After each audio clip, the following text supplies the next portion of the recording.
After 12 years of bitter struggle, Salahuddin became master of Egypt, Syria, Mosul, and other Muslim lands, and brought together under his control all the Muslim military forces, willingly in most cases, and reluctantly in a few others. His method of establishing a united front was based on his direct leadership in a number of matters, as well as relying on the Ayyubid military institution that he had founded. A.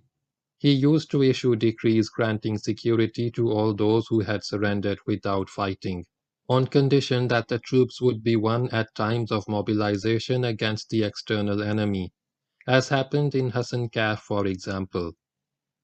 B. Salahuddin used to send with arrows pieces of cloth on which were written encouraging and warning phrases into the resisting fortresses, to force